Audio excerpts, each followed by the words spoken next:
대제사장이신 예수님, 이런 제목으로 함께 은혜를 받겠습니다. 히브리서 기자는 예수님을 우리가 믿는 도리의 사도가 되시고 대제사장 예수님이라 이런 표현을 합니다. 저와 여러분이 믿는 도리가 무엇입니까? 그게 바로 복음 진리인 것입니다. 대제사장이신 예수님, 우리가 믿는 이 거룩한 복음의 사도가 되시는 우리 주 예수님, 사도라고 하는 것은 보냄을 받은 자라고 하는 뜻입니다. 하나님께서 예수 그리스도를 세상에 보내셨어요. 그래서 세상에 보내셔가지고 전파한 그 모든 메시지가 또 십자가에 못 박혀 죽으시고 부활하신 그 모든 하신 일들이 우리에게 어떠한 은혜를 주느냐 하는 것을 자기의 몸으로 증거해 주셨습니다. 그러므로 우리가 믿는 믿음의 이 도리의 사도가 되시는 예수님, 최초의 전파자라 이 말이죠. 대제사장이신 우리 예수님, 그 예수님을 깊이 생각하라고 그렇게 가르쳐 줍니다. 이 히브리서의 내용은 보면은 구약 성경을 알지 못하는 분들은 이해하기가 어렵습니다. 구약 성경을 알아야 이해할 수 있는 성경이 히브리서입니다. 그래, 왜 히브리서라고 하느냐 하면은 히브리인들에게 주는 복음이라 이 말이죠. 히브리인들 읽으라고 보낸 편지라 이 말입니다. 그럼 히브리인들은 누구냐? 유대인들이죠. 그 유대인들이 집중적으로 살고 있는 지역이 바로 유다 지역이요 예루살렘입니다. 그러므로 예루살렘이나 유대 지역에 있는 교회들, 예루살렘과 온 유대와 사마리아와 땅끝까지라고 그랬지 않습니까? 그러므로 수도 서울인 예루살렘 그 외의 유대 지역 히브리인들입니다. 그들에게 준 복음의 편지가 바로 히브리서입니다. 히브리서를 읽어보면은 구약에 나오는 율법이나 성막 제도라든지 제사 제도라든지 이와 같은 것은 모두가 다 그림자라고 말합니다. 그림자. 그런 신약 성경에 넘어와서 예수 그리스도는 바로 참 형상이 된다는 겁니다. 그림자와 참 형상. 그리고 모형이라고도 표현했습니다. 이 성막의 제도, 이 모든 것은 다 모형이다.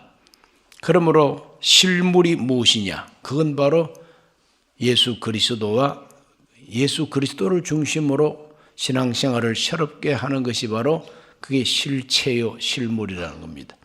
구약은 다 모형이요. 또 비유요. 구약은 비유라면은 신약 예수 그리스도의 복음은 실제가 된다는 겁니다. 비유라고 하는 것은 비슷한 이야기를 통해서 실제를 알게 해주는 방법입니다. 그러므로 구약은 비유요, 신약은 실제라고 하는 겁니다. 그래서 한번 따라합시다. 구약 성경의 대제사장은 예수님을 미리 보여주는 그림자요 모형입니다. 비유입니다. 그래서 구약 성경의 대제사장은 바로 예수님을 미리 보여주는 그림자, 모형, 비유라는 것입니다. 그렇기 때문에 우리는 예수님을 건성으로 알지 말고 예수님을 좀 더 깊이 알아야 우리에게 은혜가 된다는 겁니다. 주 예수를 깊이 아는 놀라운 그 은혜, 그런 찬송이 있습니다. 주 예수를 깊이 아는 것은 놀라운 은혜라.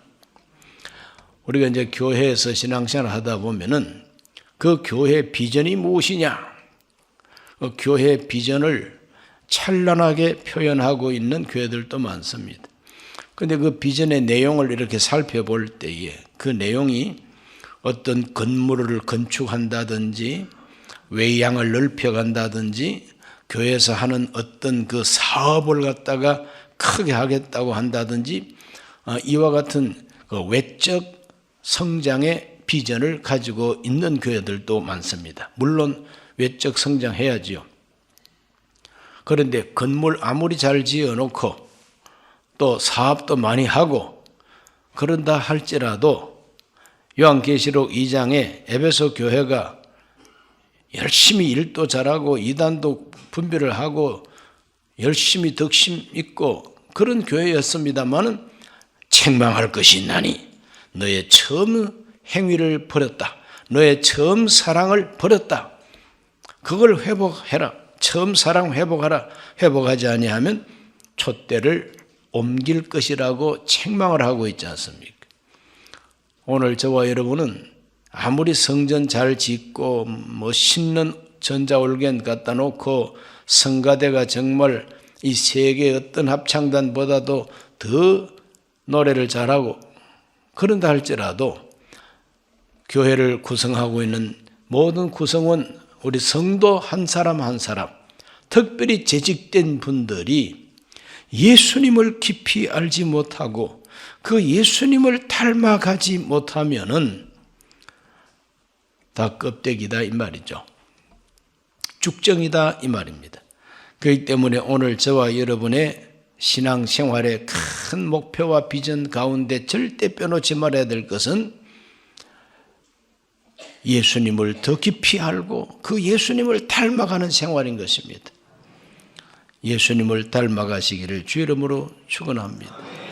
그리고 작년에는 하나님을 닮는 생활이라고 하는 목표를 세우고 우리가 기도를 해왔습니다. 예수님은 대제사장이 되신다. 대제사장. 어떤 대제사장이냐? 첫째로는 멜기세덱의 반차를 따른 대제사장 예수님이시다. 성경이 그걸 말하고 있습니다. 멜기세덱의 반차를 따른 대제사장 예수. 율법의 반차를 따라서 아론의 반차를 따라서 대제사장 되는 분들은 그 핏줄과 혈통이 아론의 혈통이라야만 됩니다. 레위 지파 아론의 혈통을 따라서 대제사장이 될 수밖에 없습니다. 하나님이 딱 그렇게 정했습니다. 그러나 은혜로 선택된 대제사장은 멜기세덱의 반차를 따라 된 대제사장이라고 구약 성경에 예언도 하고 히브리서에도 증언하고 있습니다. 시편 110편 4절 말씀 읽어봅니다. 야훼는 맹세하고 변하지 아니하시리라. 이러시기를 너는 멜기세덱의 서열을 따라 영원한 제사장이라 하셨도다. 이 반차라고 하는 것은 서열을 두고 하는 말입니다. 서열이다 이 말이죠. 그리고 또 그 계통이다 이 말입니다. 서열, 계통 이게 반차입니다. 오늘 저와 여러분은 아론의 반차가 아닙니다. 우리는 유대인도 아니고 레위 지파도 아니고 특별히 아론의 후손도 우리는 아닙니다. 예수님조차라도 아론의 반차가 아니에요. 왜? 레위 지파가 아니고 예수님은 육신적으로 유다 지파니까. 그러므로 대제사장이 될 수가 없어요. 그래서 하나님은 장차 보내실 메시아 대제사장은 아론의 서열이 아니라 멜기세덱의 서열에서 나온다고 시편에서 예언하고 있습니다. 그래서 히브리서 5장 10절 말씀 읽어보면은 하나님께 멜기세덱의 반차를 따른 대제사장이라 칭하심을 받으셨느니라. 그래서 구약 성경에서 말하고 있는 이 멜기세덱의 서열 반차 이것을 하나님께서는 예언하게 하시고 또 그대로 하나님께서 적용하셔가지고 예수님은 멜기세덱의 반차를 따라 된 대제사장이라고 하나님이 인정을 하셨다고 성경이 그렇게 말하고 있습니다. 그러면 멜기세덱은 어떤 사람이냐? 멜기세덱에 대해서 히브리서가 이렇게 말하고 있습니다. 히브리서 7장 1절로 3절 읽습니다. 이 멜기세덱은 살렘 왕이요 지극히 높으신 하나님의 제사장이라 여러 왕을 쳐서 죽이고 돌아오는 아브라함을 만나 복을 빈 자라. 아브라함이 모든 것의 10분 1을 그에게 나누어 주니라. 그 이름을 해석하면 먼저는 의의 왕이요 그 다음은 살렘 왕이니 곧 평강의 왕이요 아버지도 없고 어머니도 없고 족보도 없고 시작한 날도 없고 생명의 끝도 없어 하나님의 아들과 닮아서 항상 제사장으로 있느니라. 멜기세덱은 좀 신비한 인물입니다. 아주 신비한 왕 멜기세덱입니다.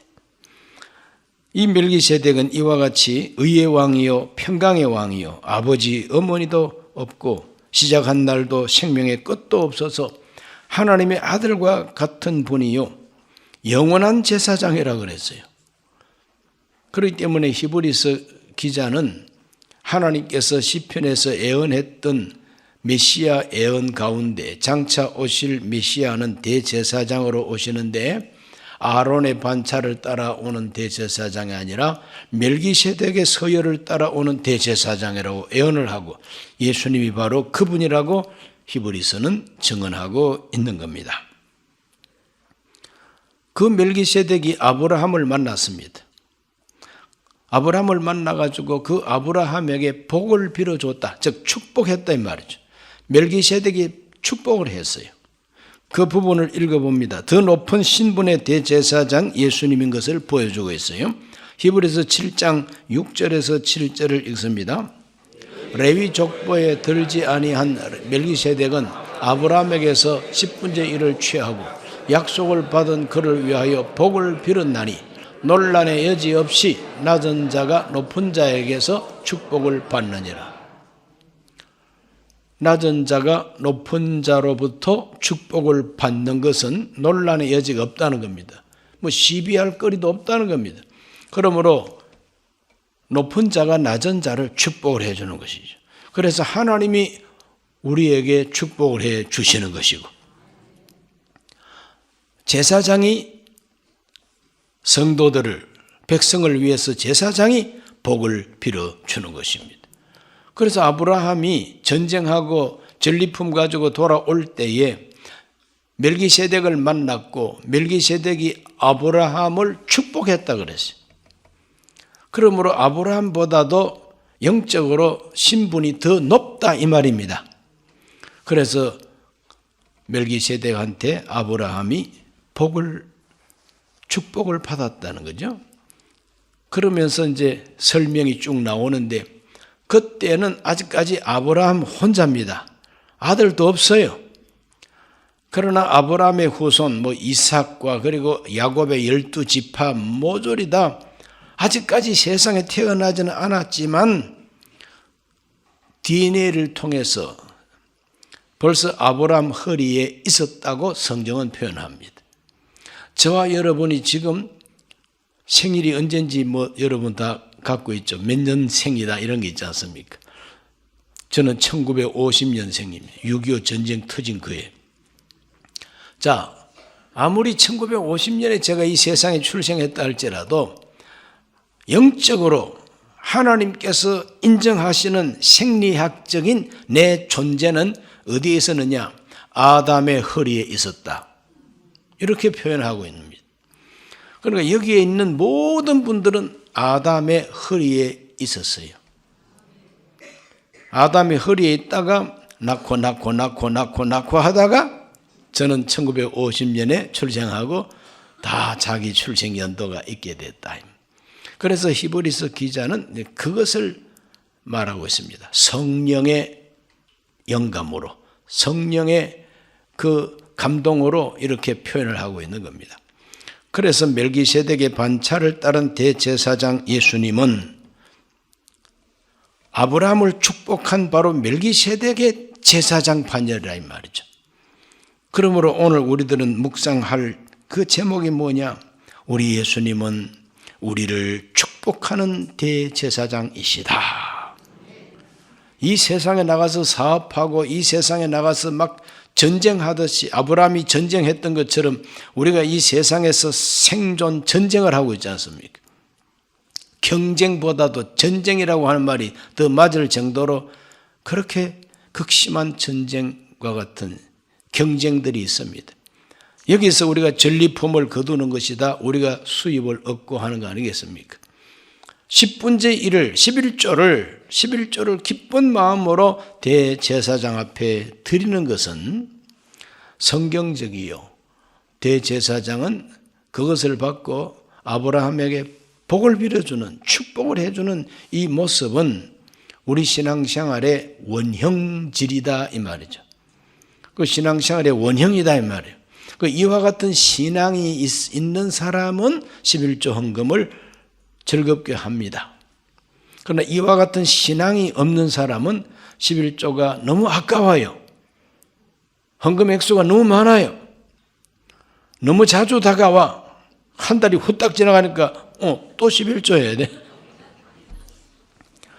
그래서 신앙이 예수 그리스도가 누구시냐? 그분은 영원한 멜기세덱의 반차를 따라 우리를 축복하시는 대제사장 되신다 하는 믿음이 있으면은 11조 헌금 즐겁게 드리게 되어 있다는 것입니다. 그러니까 신앙이라고 하는 것은 사람마다 차이가 있어가지고 아주 그냥 달라. 사람마다 다 달라요. 모쪼록 오늘 예수님을 깊이 생각하러 오신 여러분들은 예수님이 누구신가에 대해서 깊이 생각하다가 믿음을 가지게 되시길 바랍니다. 나는 대제사장에게 11조 드리고 있느냐 이런 걸 한번 생각해 보시기를 바랍니다. 그건 논란의 여지가 없다 그랬어요. 두 번째로 영원한 중보자 예수님.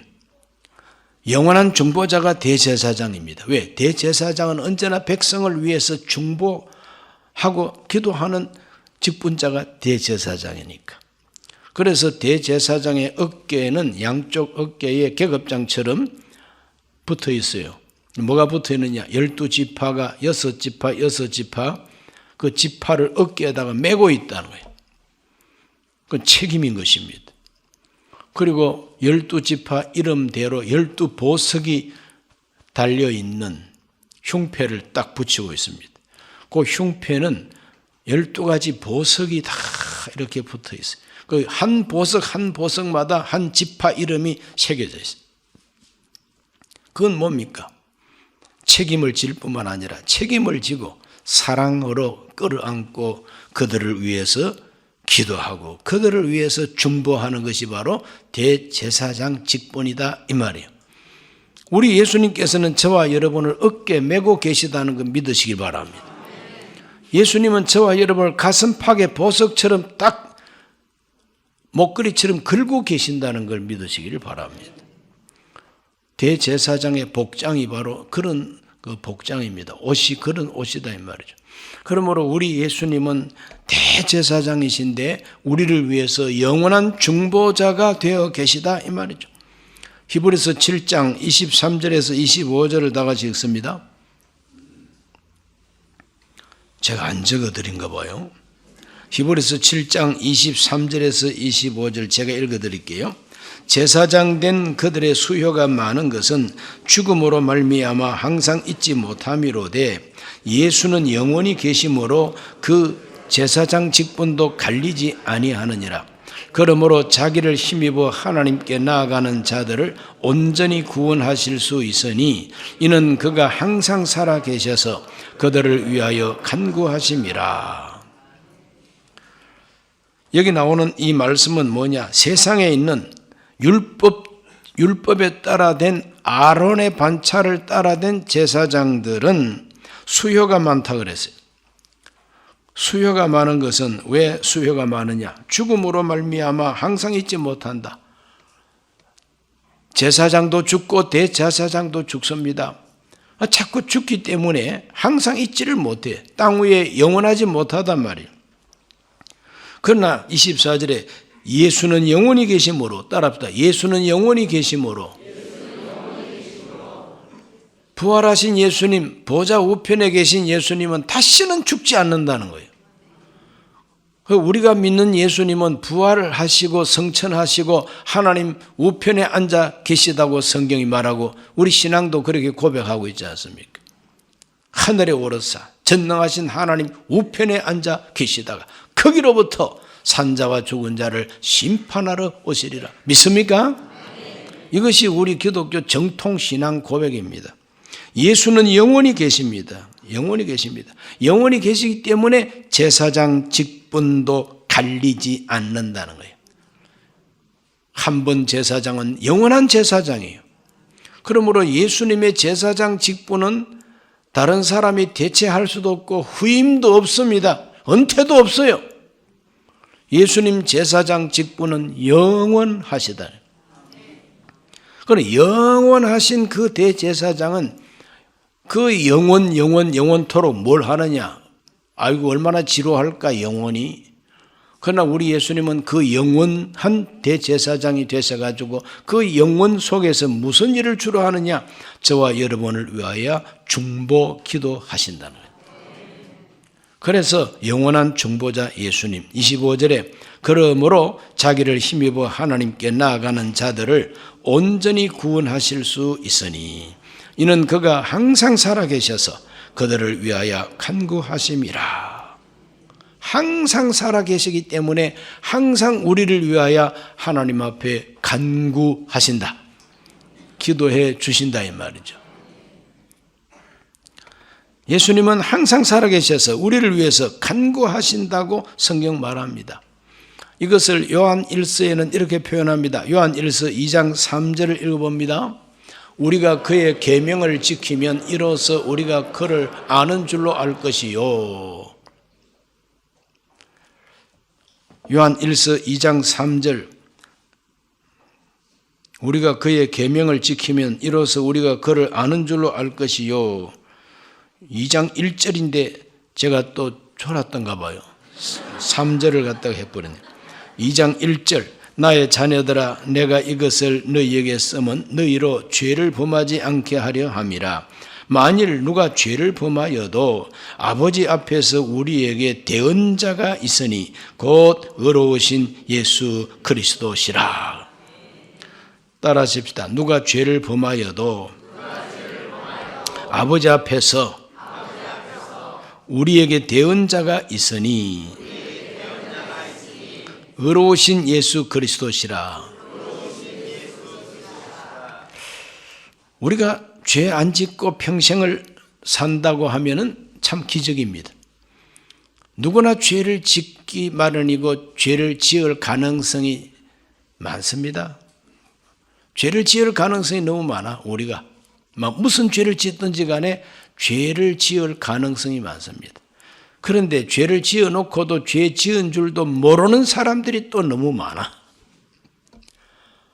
여러분 죄 지어놓고 잊어버렸죠? 적당하게 잊어버릴 수도 있고 진짜 잊어버릴 수도 있고 죄인 줄도 모르고 죄를 지을 수도 있고 그렇습니다. 그럼 어떡합니까 이거? 불꽃 같은 눈동자로 우리를 살피시는 하나님 눈에는 다 드러나거든요. 이거 죄라는 게 다 드러납니다. 우리는 잊어버리고 그냥 죄 안 지은 것처럼 번들번들하게 살아가요. 어떻게 하면 좋습니까 이거? 이런 것들에 대해서 우리 예수님께서는 중보하고 계시다. 중보하고 계시단 말이에요. 애가 어지럽혀 놓으면 엄마가 다 치워주는 것처럼 우리가 믿음도 어리고 우리 영적인 깨달음이 너무 미숙하고 이렇게 해서 죄를 지으면서도 죄인 줄도 모르는 우리. 그러나 한 가지 하나님 앞에 정말 회개하고 그리스도를 구주로 영접해서 하나님의 자녀가 됐다면은 어머니 역할과 같이 아버지 역할과 같이 우리 하나님은 예수 그리스도를 우리의 중보자로 세워놓고 다 치워주시고 닦아주시고 그렇게 우리를 위하여 중보해 주신다는 것이 바로 대제사장 예수님이 영원한 중보자가 되셔서 하시는 일이다 이 말. 오늘 우리들은 힘써 어떤 신앙생활을 해야 되느냐? 자백하는 생활을 해야 됩니다. 주님이 우리를 위해서 대언하고 주님이 우리를 위해서 중보한다고 해서 열심히 중보 많이 하세요 하고 나는 마음껏 한 번 살아보겠습니다. 회개라고 하는 것은 요만큼도 할 생각 없이 예수님이 중보한다니까 아이고 잘됐다 중보 많이 하세요. 그러고 마음 놓고 죄 짓고 그러면 안 되지요. 그리고 하나님이 그런 교만한 사람은 손 보실 때가 있습니다. 까불어. 하나님께서 그런 사람은 모아두었다가, 하나님은 그때 뭐 이렇게 벌 주지 않습니다. 모아두었다가 왕창하고 하면 때립니다. 그때는 이제 막 깨져가지고 아이고 죽겠네. 왜 이렇게 됐을까? 그때 이제 드디어 이제 뭐 깨닫고 천부여 어지없어 손 들고 옵니다. 이제 이것이 우리 신앙생활하는 사람들에게 체험과 경험의 간증입니다. 요한 1장 9절을 읽어보면은 만일 우리가 우리 죄를 자백하면 그는 미쁘시고 의로우사 우리 죄를 사하시며 우리를 모든 불의에서 깨끗하게 하실 것이요. 모든 불의에서 우리를 깨끗하게 자백하는 생활을 해야 된다. 예수님이 나의 중보자가 되시고 예수님이 하나님 앞에서 나의 대언자가 되시다는 믿음이 있다면은 날마다 순간마다 우리들은 하나님 앞에 자백하는 생활을 해야 된다. 주님께서 우리를 용서하시고 불의에서 우리를 깨끗하게 해 주신다. 그러므로 하나님의 은혜를 너무 가볍게 생각하면 안 된다는 거죠. 하나님의 그 은혜를 중보해 주시는 하나님의 은혜를 가장 귀하게 여기고 하나님 앞에 자백하는 생활, 고백하고 용서를 구하고 이렇게 함으로써 점점 그리스도를 닮아가야 된다는 겁니다. 대제사장 예수, 세 번째로는 진리를 가르치는 대제사장 예수님을 알아야 됩니다. 대제사장 진리를 가르쳐 주시는 하나님의 직분자이십니다. 자, 구약 성경 레위기서 10장 9절로 11절을 다 같이 읽어봅니다. 너와 네 자손들이 회막에 들어갈 때에는 포도주나 독주를 마시지 말라. 그리하여 너희 죽음을 면하라. 이는 너희 대대로 지킬 영영한 규례라.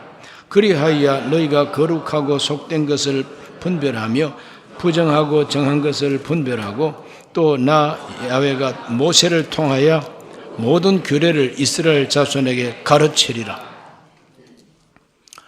제사장이 하는 일이 뭐냐?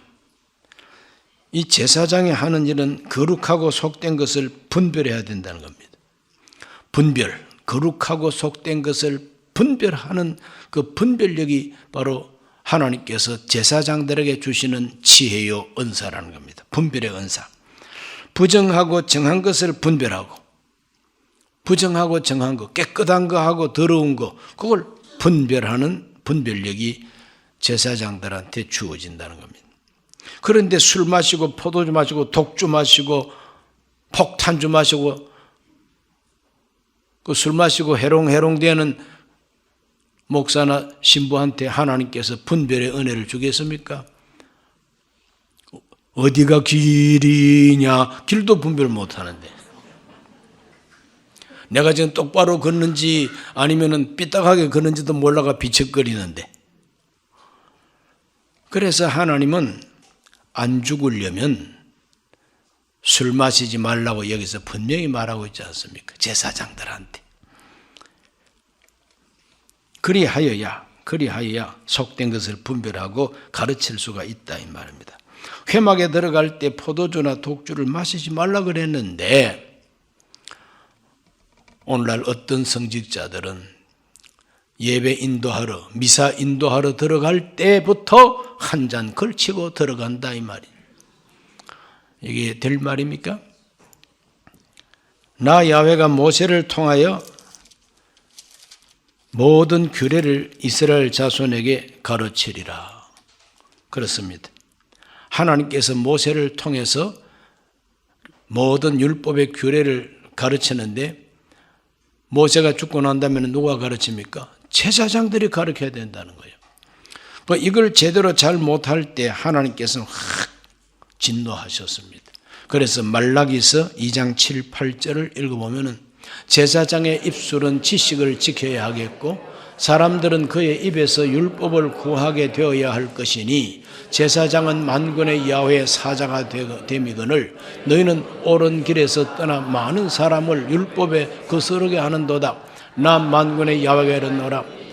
너희가 레위 언약을 깨뜨렸느니라. 이 레위 언약이다 이 말이죠. 그 레위 언약이 뭐냐? 제사장들한테 주는 하나님의 명령이고 그 명령을 지키겠다고 약속을 했으니까 이게 바로 레위 언약입니다. 그래서 이와 같은 그 레위 언약이라고 하는 이걸 오늘 이 시대 말로 뭐라고 말하냐면 목사 안수를 받을 때 전도사 임명식을 하고 또 장로 장립식 또 안수입사 안수식 권사 취임식 할 때 선서 서약하지 않습니까? 손 들고 서약합니다. 그게 바로 언약이 돼. 너희가 레위 언약을 어겼느니라. 제사장 언약을 어겼느니라. 내가 너희 얼굴에 똥을 바르겠다고 말하고 있지 않습니까? 수치를 당하게 하겠다 이 말하죠. 우리 예수님은 진리를 가르치는 대제사장이 되십니다.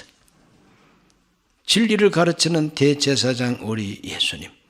그래서 산상보훈을 보면은 산에 올라가신 우리 예수님, 입을 열어 가르쳐 가라사대.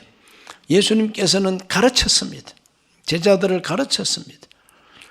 천국 복음을 전파하시고 하나님 나라의 귀한 진리를 가르쳤습니다.